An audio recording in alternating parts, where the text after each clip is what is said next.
Pra 5 terdakwa kasus poluan bunuh suami, anak Brigadir Esko lihat pelaku kumpul di kamar. Sidang kasus pembunuhan Brigadir Fascarelli di Pengadilan Negeri Mataram, Selasa, 10 Februari 2026, memasuki babak baru yaitu pembacaan tuntutan dari Jaksa Penuntut Umum, JPU.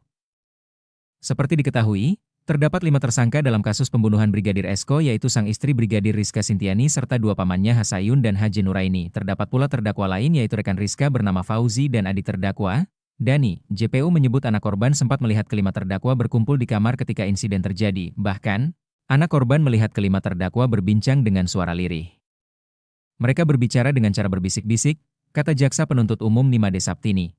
Lalu anak korban juga melihat Brigadir Esko tergeletak di kamar Dani menggunakan pakaian singlet dan berselimut. Selanjutnya jenazah Brigadir Esko sempat digendong 3 terdakwa yakni Sayun, Fauzi dan Dani. Hingga akhirnya jasad Brigadir Esko ditemukan di kebun belakang rumah dalam kondisi membusuh dan leher terikat. Brigadir Esko awalnya diduga mengakhiri hidup dengan cara gantung diri. Kendati demikian, berdasarkan hasil autopsi terungkap bahwa luka jerat di leher korban muncul setelah meninggal dunia. Rizka menghabisi nyawa suaminya lantaran emosi karena tidak diberikan uang remunerasi anggota Polri emosi. Rizka memuncak setelah sempat mencari suaminya ke tempat bekerja namun tidak ditemukan. Ia kemudian kembali ke rumah dan mendapati suaminya tertidur di lantai kamar tidur anaknya. Tak berselang lama, setelah suaminya terbangun, Rizka masuk ke dalam kamar dan langsung menginjak ulu hati korban yang menyebabkan korban terjatuh ke lantai. Setelah itu Rizka menendang pinggang bagian kiri korban sebanyak 1 kali, lalu memukul bagian wajah korban berkali-kali.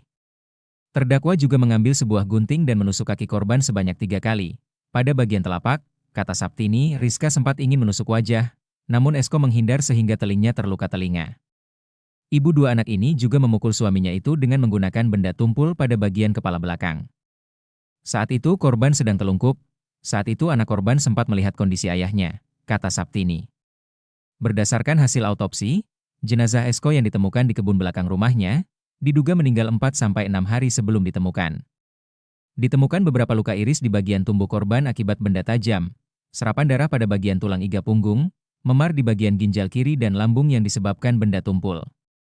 Ditemukan juga luka robek pada bagian wajah disertai resapan darah dan patah tulang hidung akibat benda tumpul, kata Saptini. Adapun luka jeratan pada bagian leher, setelah korban meninggal dunia dan ditemukan dengan kondisi leher terjerat.